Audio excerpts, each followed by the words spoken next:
In this video, I'll give you a brief intro to a vast and incredibly interesting field of graph theory from a computer science perspective.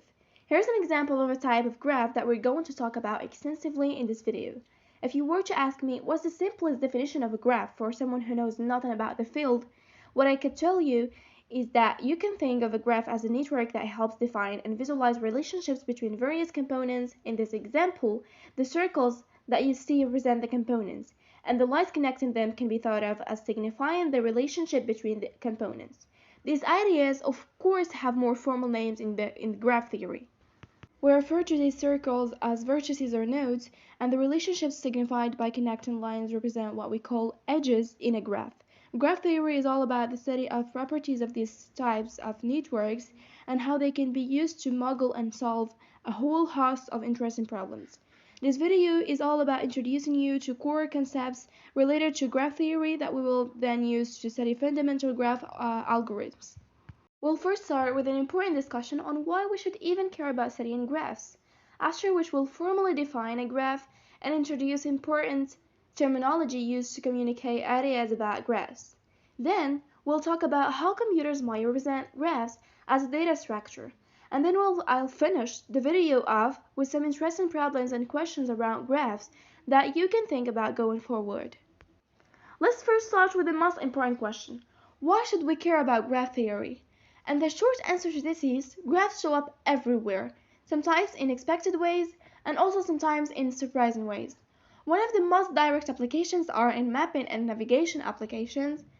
In any of these applications, you often deal with rows and intersections, which can be naturally modeled as a graph, where each vertex represents an intersection and the edge between vertices signify the roads between intersections.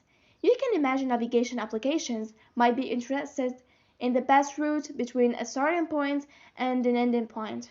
And this problem naturally translates into many well-known graph theory problems.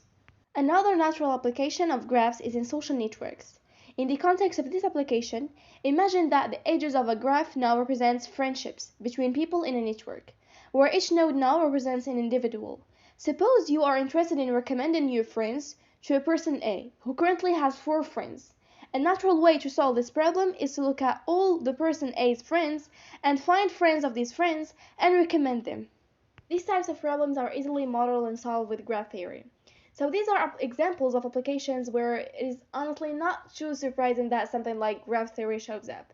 But the nice thing about graph theory is that it also finds ways to show up in the most unexpected places. Let's talk about Sudoku. That's right, I bet you didn't see that one coming. A lot of you probably encountered a Sudoku puzzle at some point. But for those who haven't, here's a quick summary of how this puzzle works, so we're all on the same page. The goal of Sudoku is to fill missing entries of a 9 by 9 grid with number 1 to 9, but with few constraints. The first constraint is that each 3 by 3 subgrid cannot have repeated numbers. The next constraint is that each row must have unique entries. The last constraint puts a similar limitation on the columns, in which all entries of a column must be unique. So it turns out that computers can solve Sudoku puzzles efficiently using graph theory. The graph theory is quite simple, but it does exist. We're going to assign each number a color and then construct a graph as follows. For each 3 by 3 grid, we'll fill up the unknown entries with the respective color for that number and assign one color to all unknown entries.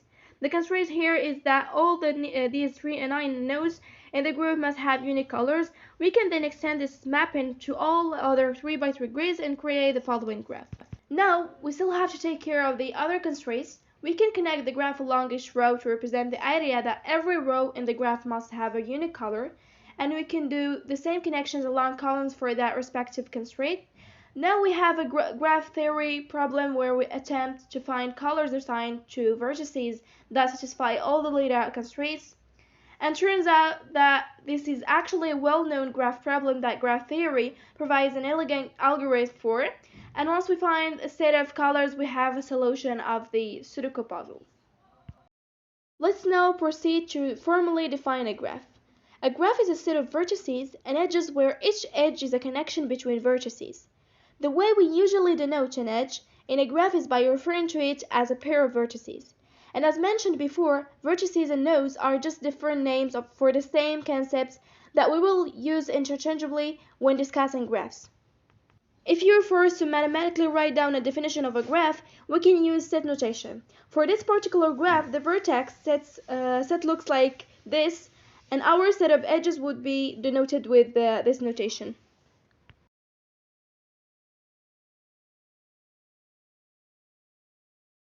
Let's now define some important terminology that you'll see over and over again when talking about graphs. The first important term is the concept of neighbors in a graph. Formally, two vertices are neighbors if an edge connects them. Here's an example. Vertices 1 and 8 of this graph are neighbors since they are connected by an edge. One thing that we will often query a graph for is all neighbors of a particular vertex. For example, if we were to ask for all neighbors of the node 0, the result would be the following set of these three nodes, nodes 4, 6, and 8. A related concept is the degree of a vertex.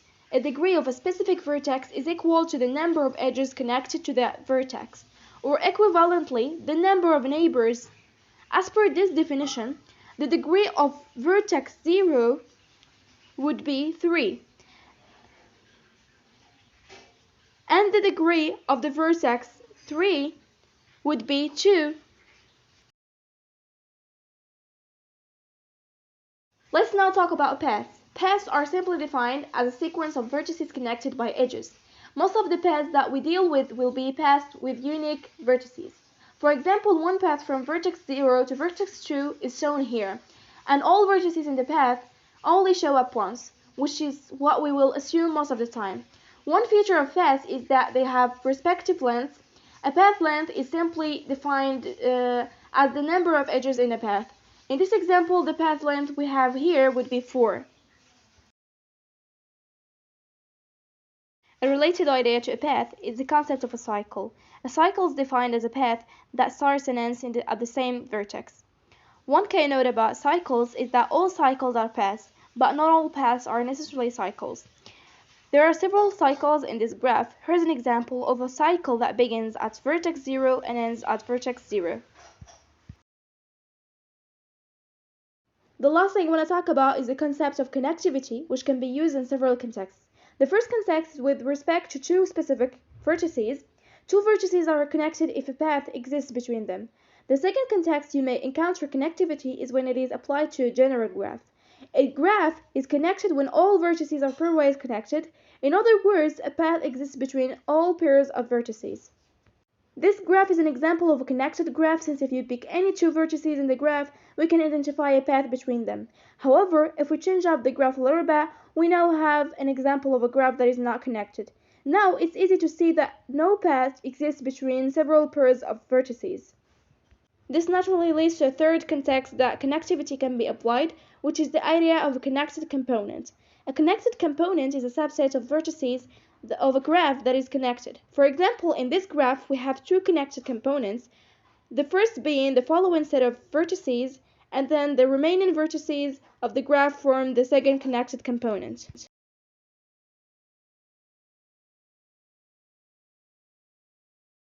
Let's now transition to the types of graphs that you may encounter.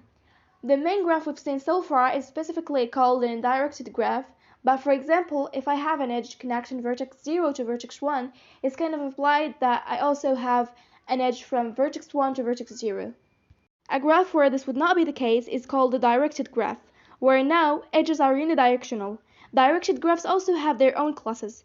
This particular graph has a cycle, so we can be more specific by referring to this graph as a directed cyclic graph. On the other hand, if a graph is directed and contains no cycles, we refer to that specifically as a directed cyclic graph, which is a specific subset of graphs that has been studied quite rigorously since they show up in the end-to-end analysis.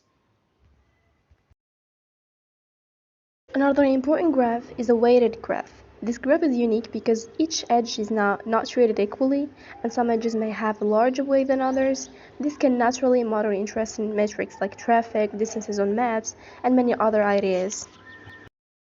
Another important class of graphs is trees. Trees have three key properties. All trees are connected in acyclic. Removing an edge from a tree will disconnect the entire graph. And furthermore, adding any single edge to a tree will create a cycle. These are three valid examples of trees, and I encourage you to take a second, pause the video, and confirm that all of these properties hold. Personally, I find verifying the second and third properties surprisingly satisfying.